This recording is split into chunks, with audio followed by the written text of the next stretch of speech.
धार्मिक मान्यताओं के अनुसार पौष माह में सूर्यदेव भगवान विष्णु और पितरों की उपासना करने से व्यक्ति को धन, ऐश्वर्य और अच्छे स्वास्थ्य की प्राप्ति होती है। इसके साथ ही लंबी आयु का वरदान प्राप्त होता है।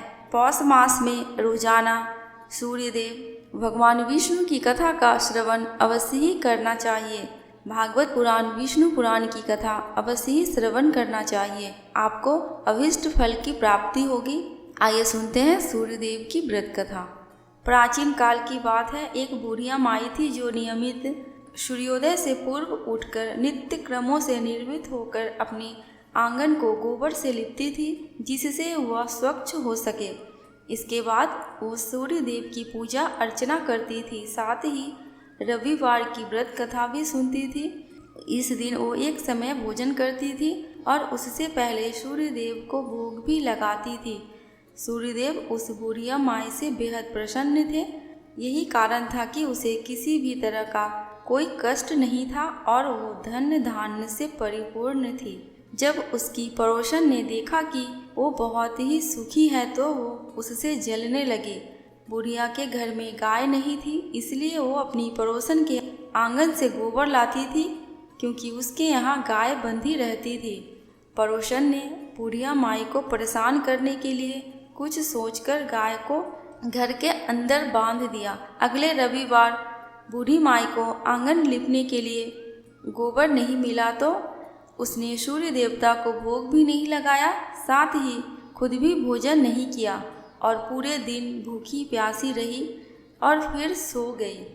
अगले दिन जब वो सोकर उठी तो उसने देखा कि उसके आंगन में एक सुंदर गाय और एक बछड़ा बंधा था। बूढ़ी माई गाय को देखकर हैरान रही। उसने गाय को चारा खिलाया। वही उसकी पड़ोसन बूढ़ी माई के आंगन में बंधी सुंदर गाय और बछड़े को देखकर और ज़्यादा जलने लगी। पड़ोसन ने उसकी गाय को पास सोने का गोबर पड़ा देखा तो उसने गोबर को वहां से उठाकर अपनी गाय के गोबर के पास रख दिया। सोने के गोबर से पड़ोसन कुछ ही दिन में धनवान हो गई। ये कई दिन तक चलता रहा।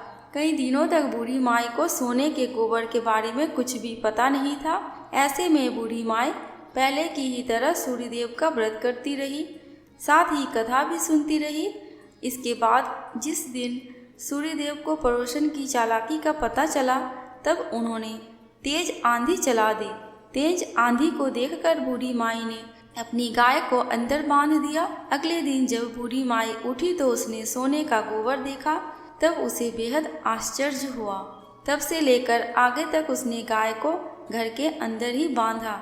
कुछ दिन में ही बूढ़ी माई बहुत ही धनी हो गई। बूढ़ी माई की सुखी और धनी स्थिति देखकर पड़ोसन और जलने लगी। पड़ोसन ने अपने पति को समझा बुझाकर उसे नगर के राजा के पास भेजा।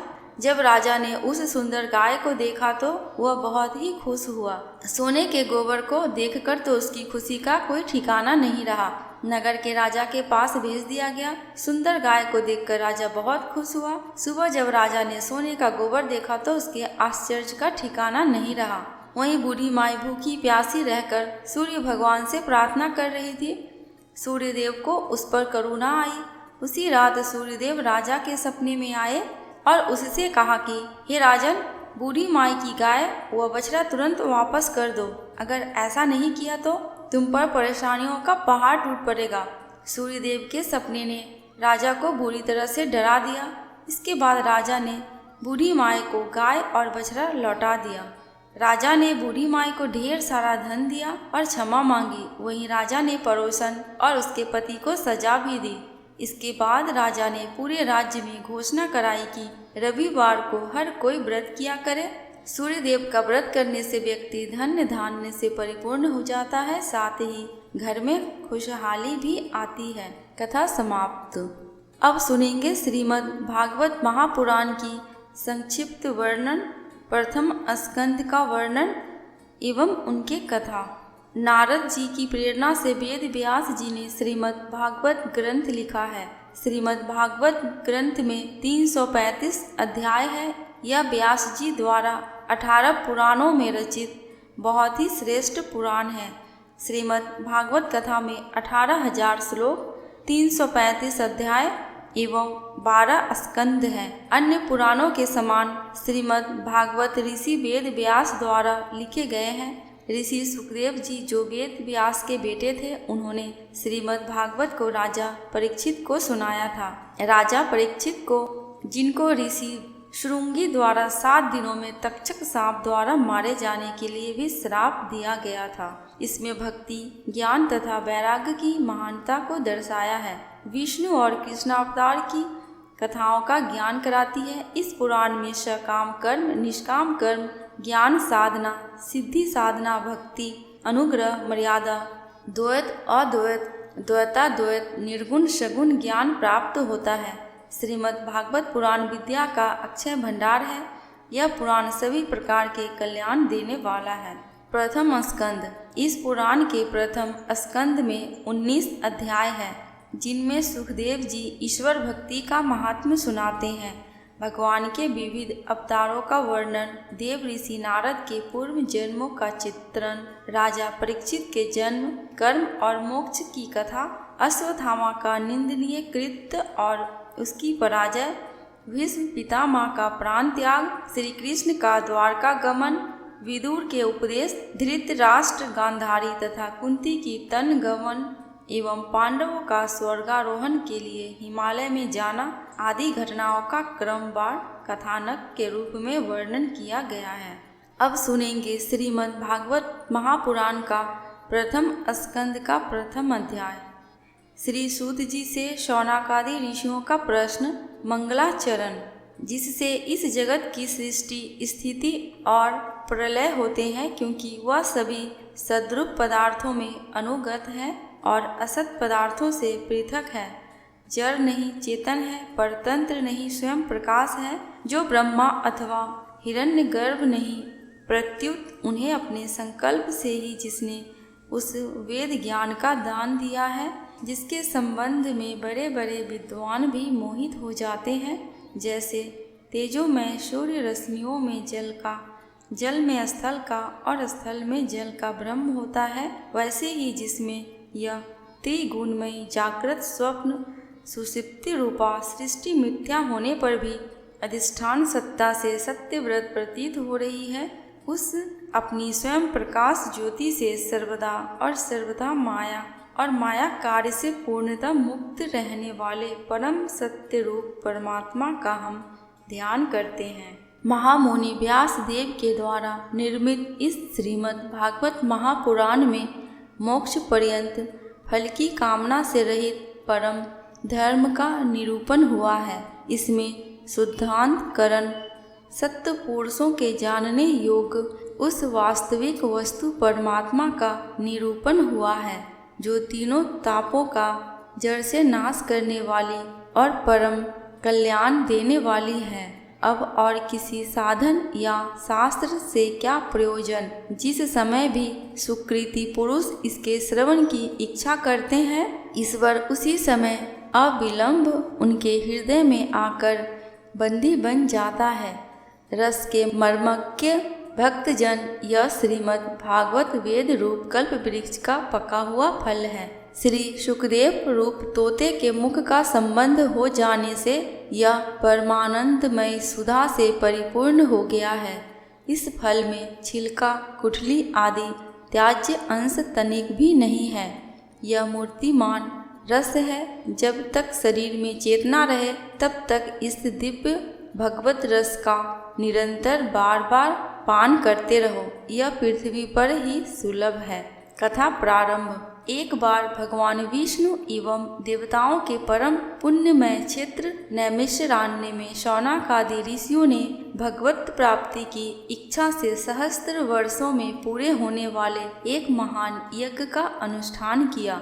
एक दिन उन लोगों ने प्रातः काल अग्निहोत्र आदि नित्य कृत्यों से निर्वृत्त होकर सूत जी का पूजन किया और उन्हें ऊंचे आसन पर बैठाकर बड़े आदर से यह प्रश्न किया। ऋषियों ने कहा, सूत जी, आप निष्पाप हैं। आपने समस्त इतिहास, पुराण और धर्म शास्त्रों का विधिपूर्वक अध्ययन किया है तथा उनकी भलीभांति व्याख्या भी की है।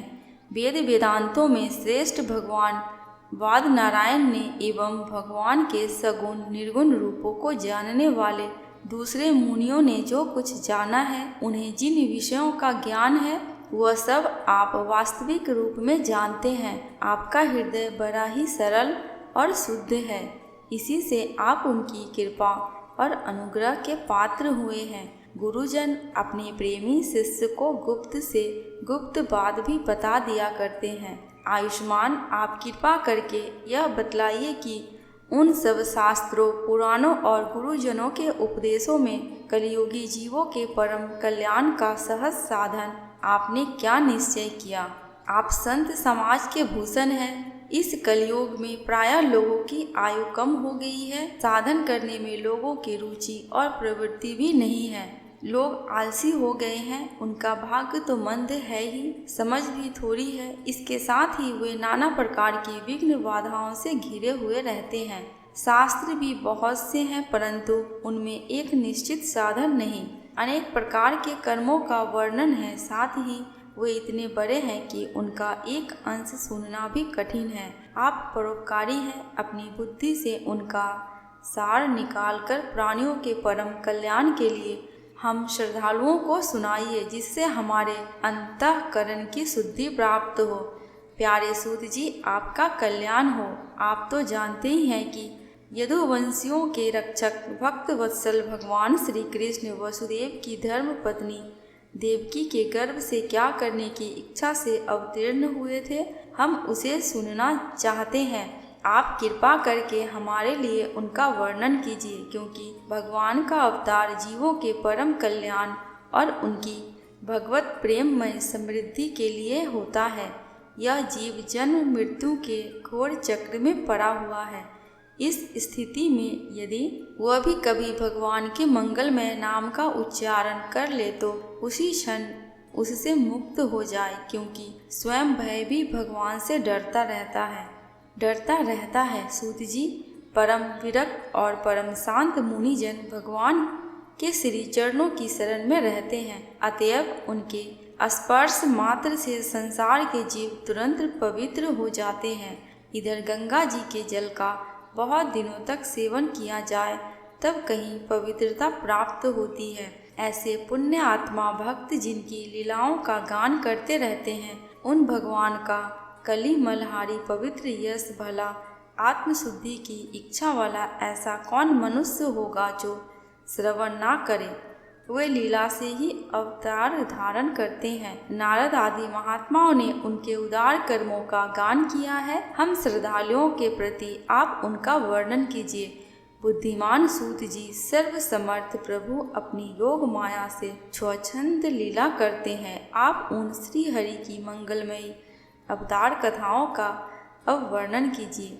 पुण्य कीर्ति भगवान की लीला सुनने से हमें कभी भी तृप्ति नहीं हो सकती, क्योंकि रसज्ञ श्रोताओं को पद पद पर भगवान की लीलाओं में नए नए रस का अनुभव होता है। भगवान श्री कृष्ण अपने को छिपाए हुए थे। लोगों के सामने ऐसी चेष्टा करते थे मानो कोई मनुष्य हो, परंतु उन्होंने बलराम जी के साथ ऐसी लीलाएं भी की है। ऐसा पराक्रम भी प्रकट किया है जो मनुष्य नहीं कर सकते। कलयुग को आया जानकर इस वैष्णव क्षेत्र में हम दीर्घकालीन सत्र का संकल्प करके बैठे हैं। श्री हरि की कथा सुनने के लिए हमें अवकाश प्राप्त है। यह कलयुग अंतःकरण की पवित्रता और शक्ति का नाश करने वाला है। इससे पार पाना कठिन है। जैसे समुद्र से पार जाने वालों को कर्णधार मिल जाए, उसी प्रकार इससे पार जाने की इच्छा रखने वाले हम लोगों से ब्रह्मा ने आपको मिलाया है। धर्म रक्षक ब्राह्मण भक्त योगेश्वर भगवान श्री कृष्ण के अपने धाम में पधार जाने पर धर्म ने अब किसकी शरण ली है, ये बताइए। प्रथम स्कंद का द्वितीय अध्याय। भगवत कथा और भगवत शक्ति का महात्मा। श्री व्यास जी कहते हैं, शौनकादि ब्रह्मादि ऋषियों के यह प्रश्न सुनकर रोमहर्षण के पुत्र उग्र श्रवा को बड़ा ही आनंद हुआ।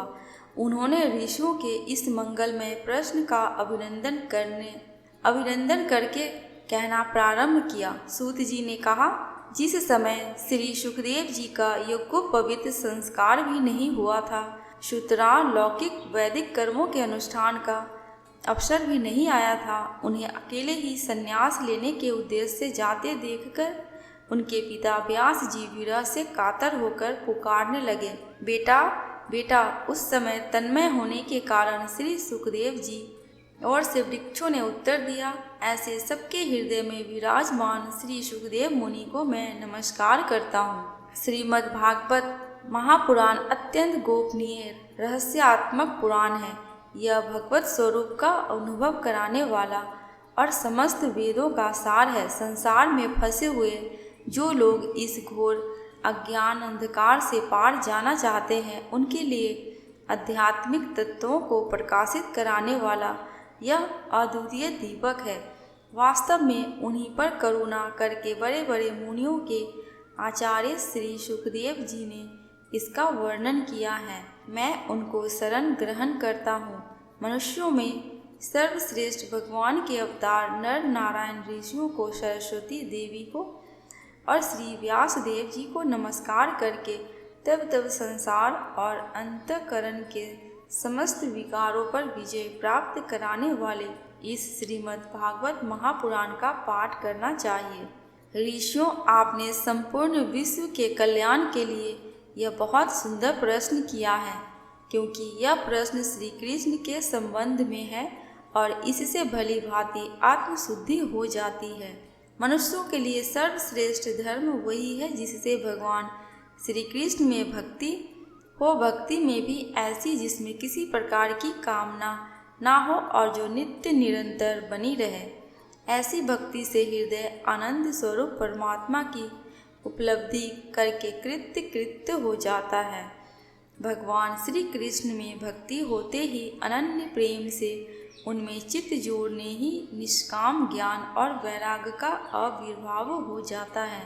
धर्म का ठीक अनुष्ठान करने पर भी यदि मनुष्य के हृदय में भगवान की लीला कथाओं के प्रति अनुराग का उदय ना हो तो वह निराश्रम ही श्रम है। धर्म का फल है मोक्ष। उसकी सार्थकता अर्थ प्राप्ति में नहीं है। अर्थ केवल धर्म के लिए है। भोग विलास उसका फल नहीं माना गया है। भोग विलास का फल इंद्रियों को तृप्त करना नहीं है। उसका प्रयोजन है केवल जीवन निर्वाह। जीवन का फल भी तत्व जिज्ञासा है। बहुत कर्म करके स्वर्ग आदि प्राप्त करना उसका फल नहीं है। तत्ववेता लोग ज्ञाता और श्रेय के वेद से रहित अखंड अद्वितीय सच्चिदानंद स्वरूप ज्ञान को ही तत्व कहते हैं। उसी को कोई ब्रह्मा, कोई परमात्मा और कोई भगवान के नाम से पुकारते हैं। श्रद्धालु मुनिजन भागवत श्रवण से प्राप्त ज्ञान वैराग्य युक्त भक्ति से अपने हृदय में उस परम तत्व स्वरूप परमात्मा का अनुभव करते हैं। शौनकादि ऋषियों, यही कारण है कि अपने अपने वर्ण तथा आश्रम के अनुसार मनुष्य जो धर्म का अनुष्ठान करते हैं उसकी पूर्ण सिद्धि इसी में है कि भगवान प्रसन्न हो। इसलिए एकाग्र मन से भक्त वत्सल भगवान का ही नित्य निरंतर श्रवण कीर्तन ध्यान और आराधना करना चाहिए। कर्मों की गांठ बड़ी कड़ी है। विचारमान पुरुष भगवान के चिंतन की तलवार से उस गांठ को काट डालते हैं। तब भला ऐसा कौन मनुष्य होगा जो भगवान की लीला कथा में प्रेम ना करे। शौनकादि ऋषियों, पवित्र तीर्थों का सेवन करने से महात्म सेवा, तदनंतर श्रवण की इच्छा, फिर श्रद्धा, तत्पश्चात भगवत कथा में रुचि होती है। भगवान श्री कृष्ण के यश का श्रवण और कीर्तन दोनों पवित्र करने वाले हैं। वे अपनी कथा सुनने वालों के हृदय में आकर स्थित हो जाते हैं और उनकी अशुभ वासनाओं को नष्ट कर देते हैं, क्योंकि वे संतों के नित्य सुहृद हैं। जब श्रीमद् भागवत अथवा भगवत भक्तों के निरंतर सेवन से अशुभ वासनाएं नष्ट हो जाती हैं, तब पवित्र कीर्ति भगवान श्री कृष्ण के प्रति अस्थायी प्रेम की प्राप्ति होती है। तब रजोगुण और तमोगुण के भाव, काम और लोभादि शांत हो जाते हैं और चित्त इनसे रहित होकर सत्व गुण में स्थित एवं निर्मल हो जाता है। इस प्रकार भगवान की प्रेममयी भक्ति से जब संसार की समस्त आसक्तियाँ मिट जाती है, हृदय आनंद से भर जाता है, तब भगवान के तत्व का अनुभव अपने आप हो जाता है। हृदय में आत्मस्वरूप भगवान का साक्षात्कार होते ही हृदय की ग्रंथि टूट जाती है, सारे संदेह मिट जाते हैं और कर्म बंधन छिन्न हो जाता है। इसी से बुद्धिमान लोग नित्य निरंतर बड़े आनंद से भगवान श्री कृष्ण के प्रति प्रेम भक्ति करते हैं, जिससे आत्म प्रसाद की प्राप्ति होती है। प्रकृति के 3 गुण हैं, सत्व, रज और तम। इनको स्वीकार करके इस संसार की स्थिति, उत्पत्ति और प्रलय के लिए एक अद्वितीय परमात्मा ही विष्णु, ब्रह्मा और रुद्र ये 3 नाम ग्रहण करते हैं। फिर भी मनुष्यों का परम कल्याण तो सत्व गुण स्वीकार करने वाले श्री हरि से ही होता है। जैसे पृथ्वी के विकार लकड़ी की अपेक्षा धुआं श्रेष्ठ है और उससे भी श्रेष्ठ है अग्नि, क्योंकि वेदोक्त यज्ञादि के द्वारा अग्नि सदृत्य देने वाला है। वैसे ही तमोगुण से रजोगुण श्रेष्ठ है और रजोगुण से भी सत्व गुण श्रेष्ठ है, क्योंकि वह भगवान का दर्शन कराने वाला है। प्राचीन युग में महात्मा लोग अपने कल्याण के लिए विशुद्ध सत्वमय भगवान विष्णु की आराधना किया करते थे। अब भी जो लोग उनका अनुसरण करते हैं वे उन्हीं के समान कल्याण भाजन होते हैं। जो लोग इस संसार सागर से पार जाना चाहते हैं वे यद्यपि किसी की निंदा तो नहीं करते, ना किसी में दोष ही देखते हैं, फिर भी घोर रूप वाले तमोगुणी, रजोगुणी, भैरवादी भूत पतितों की उपासना ना करके सत्वगुणी विष्णु भगवान और उनके अंश कला स्वरूपों का ही भजन करते हैं। परंतु जिसका स्वभाव रजोगुणी अथवा तमोगुणी है वे धन, ऐश्वर्य और संतान की कामना से भूत, पितर और प्रजापतियों की उपासना करते हैं, क्योंकि इन लोगों का स्वभाव उन भूतादि से मिलता जुलता होता है। वेदों का तात्पर्य श्री कृष्ण में ही है, यज्ञों के उद्देश्य श्री कृष्ण ही है, योग श्री कृष्ण के लिए किए जाते हैं और समस्त कर्मों की परिसमाप्ति भी श्री कृष्ण में ही है। ज्ञान से ब्रह्म स्वरूप श्री कृष्ण की ही प्राप्ति होती है। तपस्या श्री कृष्ण की प्रसन्नता के लिए ही की जाती है। श्री कृष्ण के लिए ही धर्मों का अनुष्ठान होता है और तब गतियाँ श्री कृष्ण में ही समा जाती है। यद्यपि भगवान श्री कृष्ण प्रकृति और उनके गुणों के अतीत हैं, फिर भी अपनी गुणमयी माया से जो प्रपंच की दृष्टि से है और तत्व की दृष्टि से नहीं है, उन्होंने ही सर्ग के आदि में इस संसार की रचना की थी। ये सत्व, रज और तम तीनों गुण उसी माया के विलास से हैं। इनके भीतर रहकर भगवान इनसे युक्त सरीखे मालूम पड़ते हैं। वास्तव में तो वे परिपूर्ण विज्ञान धन है। अग्नि तो वस्तुतः एक ही है, परंतु जब वह अनेक प्रकार की लकड़ियों में प्रकट होती है तब अनेक सी मालूम पड़ती है। वैसे ही सबके आत्मरूप भगवान तो एक ही हैं, परंतु प्राणियों के अनेकता से अनेक जैसे जान पड़ते हैं। भगवान की इस सूक्ष्म भूत मात्रा इंद्रिय तथा अंतःकरण आदि गुणों के विकार भूत भावों के द्वारा नाना प्रकार की योनियों का निर्माण करते हैं और उनमें विभिन्न जीवों के रूप में प्रवेश करके उन योनियों के अनुरूप विषयों का उपभोग करते कराते हैं। वही संपूर्ण लोगों की रचना करते हैं और देवता, पशु, पक्षी, मनुष्य आदि योनियों में लीला अवतार ग्रहण करके सत्व गुणों के द्वारा जीवों का पालन पोषण करते हैं। श्रीमद् भागवत महापुराण के प्रथम स्कंद का प्रथम अध्याय एवं द्वितीय अध्याय समाप्त। अगली कथा सुनेंगे दूसरे वीडियो में। दोस्तों, कमेंट बॉक्स में भगवान विष्णु, भगवान श्री कृष्ण एवं सूर्य नारायण की जयकारा लगाना बिल्कुल भी मत भूलना। आपको मेरे चैनल पे व्रत त्योहारों की जानकारियाँ एवं उनसे जुड़ी कथा कहानियाँ मिलती रहेंगी। अगर आपको ये वीडियो थोड़ी सी भी अच्छी लगी हो तो प्लीज़ मेरे चैनल को सब्सक्राइब करके मेरे वीडियो को लाइक एंड शेयर कर देना। अंत तक वीडियो में बने रहने के लिए आपका दिल से बहुत बहुत शुक्रिया।